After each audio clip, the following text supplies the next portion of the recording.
HCH Matutinos, un gusto estar con ustedes como siempre, compañeras y compañeros, para hablar hoy de lo que me parece es la noticia todavía en este momento, el pronunciamiento del gobierno de Estados Unidos para el proceso electoral. Durante muchas semanas hemos estado analizando cómo avanza el proceso y me parece que el gran actor ausente hasta el momento era Estados Unidos, porque no se había pronunciado. De manera concreta. Concreta, pero no es casualidad que lo haya hecho, tampoco es casualidad que lo haya hecho después de que la OEA lo hizo. Vamos a explicar un poco por qué se dio primero el pronunciamiento de la misión de la OEA, luego del secretario general de la OEA y luego del subsecretario de Estado de Estados Unidos. No es casualidad que se haya hecho en este orden. Sí, en este orden. Y que por qué lo hizo Christopher Landau también. Eso y lo también hicieron de manera contundente, o sea, todos criticando un poco el accionar del gobierno actualmente. Sí, y eso justamente, porque a mí me llamó mucho la atención que cuando saca el pronunciamiento del subsecretario de Estado, mucha gente especuló de que si era un pronunciamiento equilibrado. No, es un pronunciamiento muy dirigido. Y de hecho hay un tuit que no ha trascendido mucho y lo vamos a mostrar en pantalla en un momento, del ex subsecretario adjunto para el hemisferio occidental del gobierno de Biden, que ustedes saben las grandes diferencias políticas que hay entre quienes pertenecían al gobierno de Biden y quienes ahora están en el gobierno de Trump, respaldando el pronunciamiento del actual subsecretario de Estado, y lo dirige puntualmente al Partido Libre y ya lo vamos a proyectar en pantalla. Pero como ustedes lo van a ver ahora, el título de la presentación es precisamente que crece la atención exterior sobre el proceso electoral, pero más que esos ojos, que en efecto tiene una razón de ser, hasta el momento la OEA y las Naciones Unidas se han pronunciado, realmente el que está en la gran sombra detrás de lo que pasó ayer, pues es Donald Trump, como lo ha sido realmente en buena parte de todo lo que ocurre. Todo lo que ocurre, correcto. Ahora, vean ustedes lo interesante del tema de la Organización de Estados Americanos. La OEA ha tenido 3 pronunciamientos desde julio hasta noviembre sobre el proceso electoral. En julio, recordarán ustedes, vino como una avanzada de la misión exploratoria de la OEA, que es la misión de observación electoral que va a venir en unas semanas, de hecho. En ese momento ellos hablaban de 3 cosas. Primero, la independencia de las instituciones, disminuir la intervención judicial, estamos hablando de julio de este año, y moderar el tono del discurso político. Luego, a inicios de noviembre, ellos manifestaron preocupación por las acciones del Ministerio Público, nuevamente la protección de las instituciones, y 3, introdujeron a las Fuerzas Armadas y les llamaron a cumplir su mandato constitucional. Aquí estamos hablando todavía de la misión de observación de la OEA. Pero luego vean ustedes, entra el secretario general de la OEA y habla de, primero, proteger la continuidad del proceso electoral, 2, nuevamente restringir la intromisión de otras instituciones en el proceso, y 3, no condenar cualquier tipo de parálisis institucional. Ya que el tema haya llegado a nivel del secretario general de la OEA, lo eleva en importancia porque él no se había pronunciado en lo absoluto sobre el proceso electoral hondureño. Ahora, esta es la OEA. Luego entra el mismo día que se pronuncia el secretario general de la OEA, la Organización de las Naciones Unidas, a través de algunas de sus agencias. Hablan de 3 cosas. Primero, preocupación sobre los ataques a la libertad de prensa y la polarización. 2, otro de los grandes temas, el estado de excepción. Y 3, la preocupación que tienen por la estigmatización en contra de organizaciones de la sociedad civil, periodistas y defensores de derechos humanos. Entonces aquí tenemos 2 grandes instituciones, la Organización de los Estados Americanos y la Organización de Naciones Unidas. Y luego entonces, a la par de que estos 2 grandes se pronunciaron, la pregunta era en qué momento iba a entrar Estados Unidos.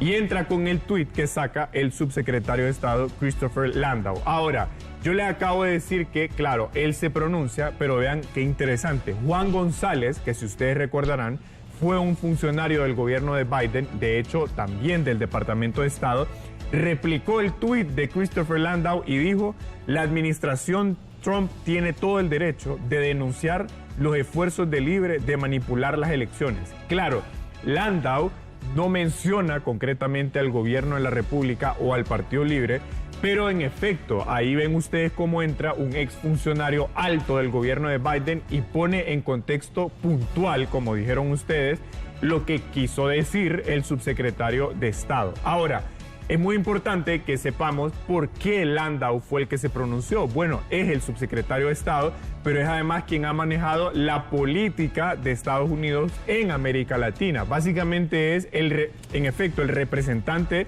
de Trump y Marco Rubio para América Latina, y ahí ustedes lo ven en pantalla con el recién electo presidente de Bolivia, Rodrigo Paz. Él fue a la toma de posesión en representación del gobierno de Estados Unidos. Ven que meses atrás fue a reunirse con Bukele, también con Claudia Sheinbaum, es decir, no solo es con presidentes de derecha, luego también con Bernardo Arévalo de Guatemala, y de hecho, aún con el asesinato de Miguel Uribe Turbay en Colombia, él fue el representante de Estados Unidos que atendió el funeral. Dicho sea de paso, cuando lo mandan a él a reunirse con Claudia Sheinbaum, también tiene una razón de ser porque él fue embajador de Estados Unidos en México en el primer gobierno de Donald Trump. Entonces, es una persona que entiende muy bien Latinoamérica y además fue embajador y fue representante de la delegación diplomática más grande de Estados Unidos en América, que es justamente en México. Ahora, aun y cuando, y esto es muy importante, yo creo que enfatizarlo, el papel de Estados Unidos ha sido y va a ser importante.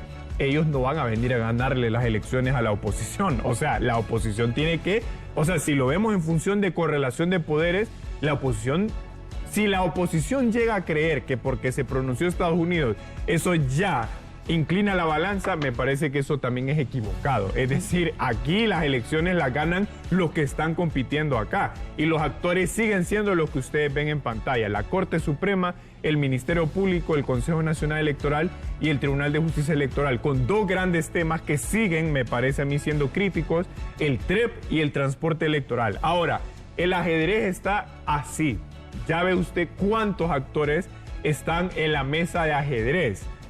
Yo creo, compañeros, que falta uno que entre todavía. Ya lo hizo en agosto, pero me parece que desde agosto se echó un poco para atrás otra vez. ¿Quién creen ustedes que es? Está el CNE, está la Observación Internacional, Ministerio Público, sector privado, Fuerzas Armadas, Estados Unidos, sociedad civil, la Corte Suprema. Sí, bueno, digamos que la Corte, pero ¿quién fue el que más estremeció el tablero en agosto? Las Fuerzas Armadas. ¿Quién? Las iglesias. Cuando las protestas que realizaron... Pero las iglesias ya están mudas de nuevo. Bueno, a eso voy. Me parece que ya que Estados Unidos entró, claro, Estados Unidos es un actor de fuera, pero de todos los que están adentro, el que queda por entrar, dependiendo de cómo evolucione la polarización, a mí me parece que son las iglesias. Las iglesias dependerá mucho de que las iglesias suceda. Están divididas por la elección del director ejecutivo o del cargo que estaba en el Consejo Nacional Anticorrupción. Eso dividió a las iglesias porque lograron una fuerza impresionante con la primera movilización y luego había programada otra movilización más que fue cancelada debido a que en el interior de las iglesias católicas y evangélicas se están tildando de vendidos, de comparsa, porque le dieron el Consejo Nacional Anticorrupción al partido Libertad y Refundación. Creo que se ha quedado más el tema de las iglesias, por ejemplo, en lo que se dice en los domingos en la homilía, sí, en el mensaje que se está brindando. Exacto, pero a eso voy. Pero no en el accionar por parte de las iglesias. Va a depender mucho de cómo evolucione la polarización política. Lo que usted dice es que con lo que ha hecho Estados Unidos, entonces los demás se sienten como con un respaldo. Sí. Entonces salen con más fuerza, con más ímpetu a dar una postura. Pero eso no es suficiente para ganar una elección. Eso contribuye al tablero político. Falta lo que ahora ven en pantalla. ¿Quién va a dar el jaque mate? Es decir, ahí están todos los jugadores ahora, pero hay que ver quién es el que va a dar el jaque mate. Debería ser el pueblo si respeta la voluntad nuestra. Bueno, pero ahí hay otros actores que son los que manipulan. Que inciden mucho y tienen mucho peso. Así que hay muchas cosas que podemos concluir. Y una de esas es la siguiente: ¿por qué el subsecretario de Estado se pronuncia después del secretario general de la OEA? El mayor financista de la OEA es Estados Unidos. Y fue el mismo subsecretario de Estado que en el mes de junio aproximadamente atendió la Asamblea General de la OEA y dijo que si la OEA no se ponía pilas en incidir verdaderamente en los temas más importantes del hemisferio, Estados Unidos iba a retirar el financiamiento que tiene en la OEA. Y por eso me parece a mí, Alex, en parte, primero se pronuncia la OEA y después el gobierno de Estados Unidos. Solo le hago esta interrogante, compañero Rafa. ¿Cuántos países de la región actualmente están...? Porque aquí hay una pelea de izquierda y derecha. De Estados Unidos o de cualquier país es una pelea de izquierda y derecha. Eso, sí, claro. ¿Cuántos partidos de la región... Países de la región están gobernados por partidos de izquierda? ¿Y por qué es tan importante Honduras para Estados Unidos en temas de ideología de derecha e izquierda? Bueno, en Latinoamérica en realidad no son pocos los países. Tenemos por lo menos México con Sheinbaum, está Uruguay con Yamandu Orsi. El domingo vamos a ver si la izquierda sigue en Chile porque Boric está ahí. Pero Boric como que se decambió un poco. poco Más de centro. Y Bolivia acaba de perder un bastión de la izquierda con la pérdida o la derrota de 20 años. MAS. Sí, entonces, a ver, por un lado, sí creo que hay una mayoría de derecha en este momento. Eso obviamente también incide mucho el papel de Trump en la región desde que asume el poder. Pero ¿por qué es importante Honduras para Estados Unidos? Bueno, primero, una de las prioridades de Trump es el combate al narcotráfico, al crimen organizado. 2, por el tema migratorio. Y 3, porque Estados Unidos hay una historia geopolítica detrás con Honduras. La cooperación militar es un eje estratégico básicamente para las operaciones militares de Estados Unidos en la región. Y no podemos desconocer, si Estados Unidos se echa para atrás, China se echa para adelante. Y eso es parte de un conflicto en el mundo que trasciende de lo que Honduras pueda hacer individualmente. Entonces, no es casualidad lo que pasó ayer. No creo que sea la última vez que se pronuncie el gobierno de Estados Unidos, pero va a depender mucho de qué pasa aquí en las próximas semanas. Así que, y eso es justo lo que vamos a seguir analizando, ¿verdad? El primer comunicado fue el de la ONU, ¿verdad? Primero la OEA. Primero la OEA. La OEA, luego la ONU. A ver, la OEA sale en 2 ocasiones. Luego, el mismo día que sale el secretario general de la OEA, sale Naciones Unidas. Y luego sale el subsecretario de Estado. Y por ejemplo, vamos a dar lectura siempre a una parte de este pronunciamiento, el comunicado de las relatoras especiales de las Naciones Unidas sobre el derecho a la libertad de opinión y de expresión, sobre los derechos a la libertad de reunión pacífica y de asociación, sobre la situación de los defensores de derechos humanos con respecto a las elecciones generales en Honduras. Este fue el segundo, entonces. En primera instancia lo hizo la Organización de Estados Americanos, luego la ONU, en la que advirtió su preocupación e hizo una serie de recomendaciones en el contexto preelectoral. Son varias, son 1, 2, 3, 4, 5, 6, 7, 8. ¿Y usted cree que le prestan atención a estas 8 recomendaciones? No creo que en cuanto a recomendaciones, no creo que en sí les presten atención, pero en el caso de Naciones Unidas les puedo decir fue sorprendente porque Naciones Unidas no hace observación electoral. Es decir, ellos no vienen aquí a hacer observación electoral. Ellos monitorean desde fuera. Entonces, que se hayan pronunciado desde afuera sin estar aquí evidencia hasta dónde ha llegado lo que está pasando aquí en el país. Y fueron varias agencias. De hecho, en las acreditaciones es la organización que menos representantes tiene.